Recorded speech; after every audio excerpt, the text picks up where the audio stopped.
var, bunda bir çıxan ilham var, bunda eşq var. Yəni mən musiqi axını məndə hiss edirəm ki, o musiqi axını məndə biraz var. Yəni mən bəstəkarlığı bacarmıram, amma səhnədə o muğam ifasında mən o an orada, yəni özümə məxsus muğamı bəstələyirəm və orada da elə gedir, oxunur. Və ikinci dəfə desəm ki, orada nə oxumuşdun, mən onu oxuya bilmərəm. Çünki mən toylarda ona görə çox vaxtı özümə zülüm qazanmışam. Bir toyda eşqim gəlib oxumuşam, gəlib pulu qoyur gələn toyda ki, orada mən Simay Şəms oxudum, oxuyur. Mən də oxuyam, deyirəm, o olmadı. Deyirəm, qardaş, o toyxana əyri qoymuşdular. O toyxananın aurası ayrıydı. Mən harada ilhamlanmışdım. Ya pul çox vermişdilər, ya baxışa verməmişdilər. Bəlkə qulağıma biri gəlib söymüşdü, hirsimdən belə oxumuşdum. Mən nə qayrım qardaş. Allah, o işlərə görə mən çoxsu təqizim Allah haqqı toyları. Yəni, beləsi ki, mən o çox vaxt gəlib özümdən öyrənmişəm. Bizdən bədayətə oxumuşam. Sonra gəlib qulağa diyorum, nə qəşəng şeydir. Həm də ağlamışam.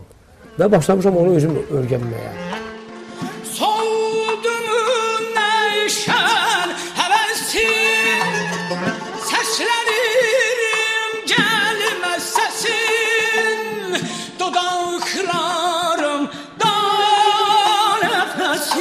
Aman,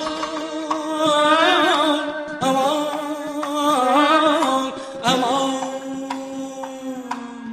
sayıklarım heca, heca.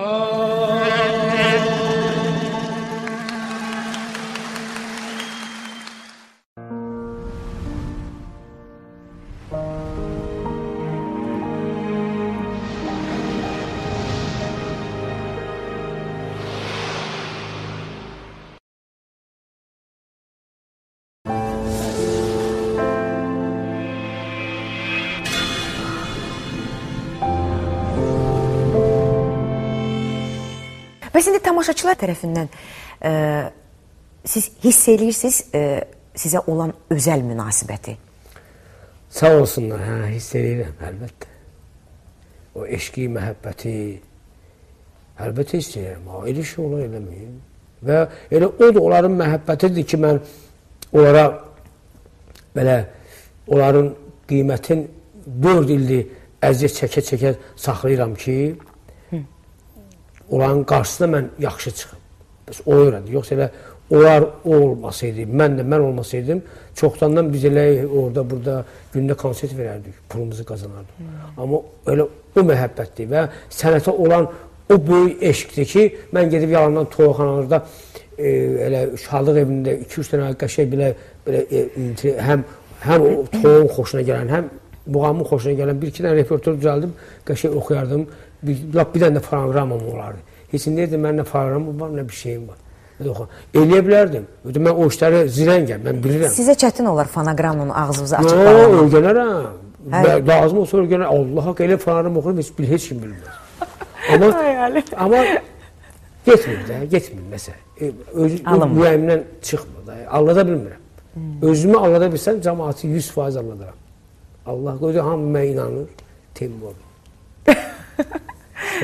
Mənə elə gəlir ki, Fərqanə qızınız da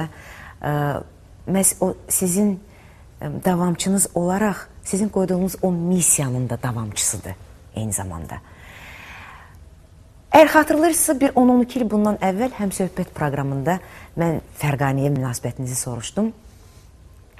Siz onda Fərqanə haqqında belə bir fikir söylədiniz. Dediniz ki, vaxt gələcək, Fərqanə məni ötüb keçəcək. Necə hesab edirsiniz? Keçdi sizi? 12 il keçib üstündən artıq. Fərqanə xanım, yəni oturub bir iki məsələsi tutalım, bir muğamın bir hissəsini, onun lazımdır oxumaq. O oturub otaqda bir saat, 2 saat üzərində işləyəndə o artıq məndən yaxşı bir şey yaradır. Çünki amma mən elə poez gedə-gedə yaradıram. İndi yaxşısı da olub üstüdür. Amma Fərqanə xanım, məsələn, bu dəfə bizi musiqisiz festivala çağırmışlar. Elə dəfnə çalıb oxuyurdu ona, ata-bala. Yəni o özü bir dənə ansamblsız. Bir gözəl bir nömrə düzəltmişdi. Yəni rəhmətli Cavidin sözlərinə bilmədim, uydum bu Məcnun könlümün fəryadına. Onun muğamla, ritimlə bir şey düzəltmişdi ki, mən özüm belə paxıllıq elədim, məhtər qaldım. İndi də o duetin içində də özündən sonra bir belə qəşəng özbək muğamı ilə, belə hansı muğamı qarışdırıb bir gözəl bir improvizasiya eləyib orada və mən özüm hər məşqdə deyirəm, ay bərəkallah, ay maşallah. Bir parça Papa oxuyur Hüseyin Cavidin sözünə, bir parça mən oxuram. Mən öz elə bir oxuduğum parçanı düzəltdim, belə də ürəyim istəyən kimi. Sən demə bu kişiyə ləzzət eləyir. Hər dəfə oxuyanda, ay sağ ol sənin, yaşa sənin, hər dəfə parça oxuyanda ləzzət eləyir ona. Və belə məşq əsnasında, yəni tapşırılmayan bir şey də olanda, bir də görsən ki, deyirəm, ata, bax, bu yeri belə olsa yaxşıdır, gəl düzəlib. Bəyəndiyi vaxt olur, bəyənmədiyi də vaxt olur. Amma çalışırıq. Yəni ki, yeni bir ürəyə yatan, yeni bir parçalar düzəltmək üçün o da çalışır, mən də çalışıram. Onun məni keçmək üçün birinci onun meydanı balacadır. Meydanı balaca olub. Çünki mən çox böyük meydanlar görmüşəm, əlbəyax olmuşam, qanunsuz döyüşlərdə olmuşam. Bunun həm cinsi biraz yol vermir ki, bu evdə oturan canlı deyil, mən bayırda oturan canlı. Bizim fərqimiz var və mən ürəyim istəyən yerə getmişəm, ürəyim istəyən hərəkətləri də eləyə bilərəm, əlimi beyləyərəm. Kişi xeylağı olaraq. Amma bu xanımdır, bu gərək öz xanımda qorusun. Yəni bunun işi çox süründür. Məsələn, mən onun yeri olsaydım, bəlkə ürəyim partlayardı. Bəlkə də mən deyərdim ki, mən bu işlə məşğul olmuram. Yəni o həm abrı, həm həyanı, həm onu saxlasın və içində də yansın. İndi vallahi o biraz onu tərəfləmirəm, amma onun işi mənkindən çoxdur. Mən hirsimi əllə, ayağla, qışqırmaqla bir tər yola verirəm. Amma o yazıq, o deyir, nalə etməzdən düşüb can verdi paylanədə. Mən istəsəm də tam keçə bilmərəm. Bu mümkün olan bir şey deyil. Artıq o sənətinə möhür vurmuş bir insandır. İndi bir iş var ki, yəni mənim qabağıma düşən bir çətinlik var ki, bu boyda nəhəng bir insan mənim yəni daim önümdədir. Yəni mən təbii ki, hər bir insanın ürəyində olur ki, keçmək məsələsi olsun. Yəni mən irəli gedim. Ancaq bu mənim içimdə olan bu hissiyat deyərdim ki, elə atamın adını olan, yəni o gözəlliyi qoruyub saxlamaq üçündür ki, mən istəmirəm desinlər ki, zəifdir, ya heyif ki, ya belə. Ona görə yəni mən bütün günü demək olar ki, düşünürəm bu haqda, çalışıram demək olar ki, bu mənim işimdir. Yəni mən biri həkimdir, biri müəllimədir, biri yəni rəssamdır. Mənim də işim budur. Yəni bu elə bir işdir ki, yəni bunu mən özüm seçmədən, düşünmədən bunu Allah mənə verib.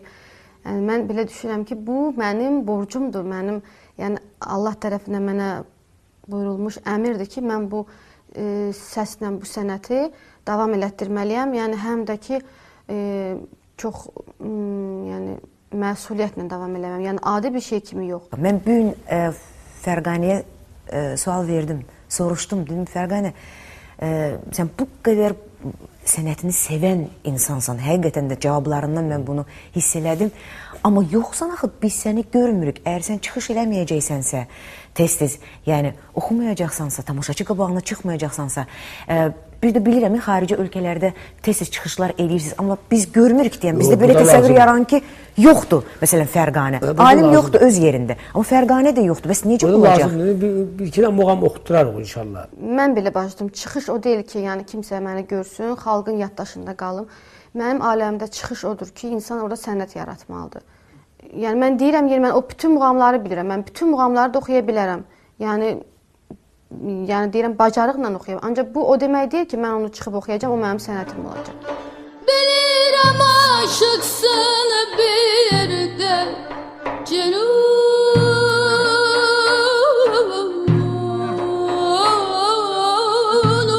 var. Qayət səndə, şu siləmdə olan dərdə, bir də səndə katma bülbül. Allah Allah, yaşa.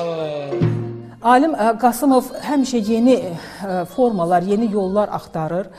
Son zamanlar, yəni artıq son zamanlar da demək olmaz, artıq neçə ildir o qızı Fərqanə ilə duet şəklində çıxış edir. Bu yeni bir forma idi.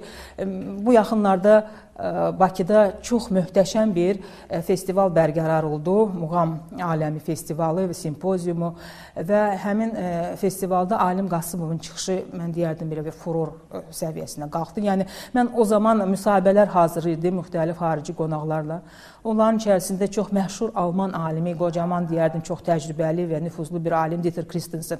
Konsertdən dərhal sonra mən ona yaxınlaşdım və o da söylədi ki, mən birinci dəfə görürəm ki, Muğam bax bu cür səslənir, 2 nəfər, amma necə fantastik və mükəmməl bir ifa edir. Alim müəllim özü deyir ki, biz qızımızla oxuyanda elə bil ki, futbolda olduğu kimi birimizə pas ötürürük. Yəni, onların bu ifa zamanı bir-birini anlamaq, bir-birinə fikirlərinə, duyğularına nüfuz etmək bacarığı həqiqətən heyrətamizdir və bu çox maraqlı bir, yeni bir forma şəklində təzahür edir onların bu ifası.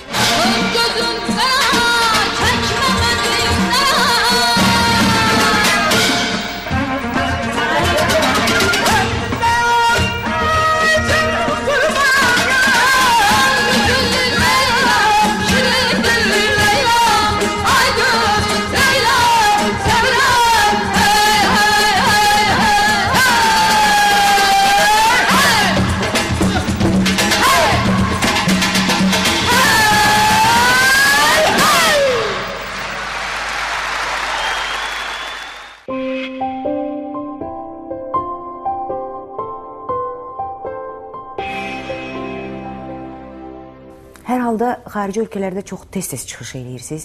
Bu konsertlər, səs yazmalar, repertuar seçimi və s. Bu işləri kim idarə eləyir? Bunları özümüz eləyirik.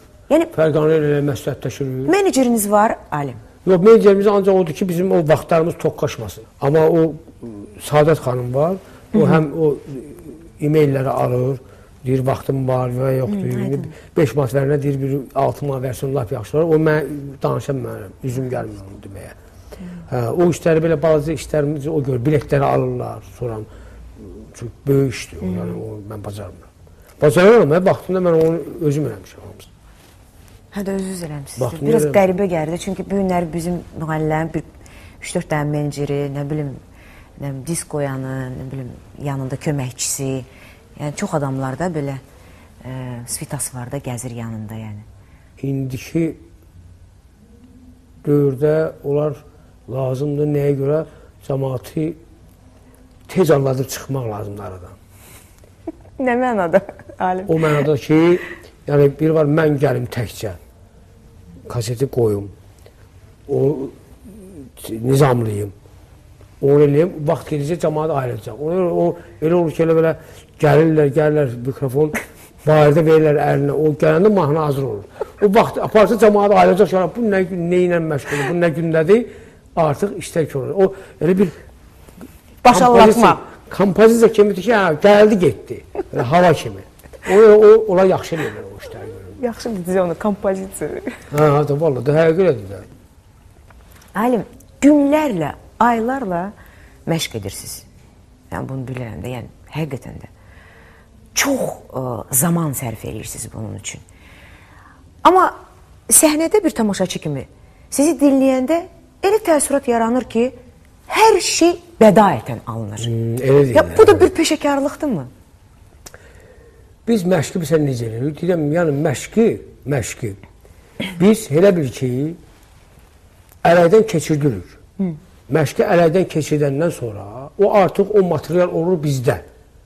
O material isə doğrudan da səhnədə yaradılır. O başqa cürdə yarana bilər, orada da yarana bilər. O aydın məsələdir. Amma əsas odur ki, o məşqlər ələkdir.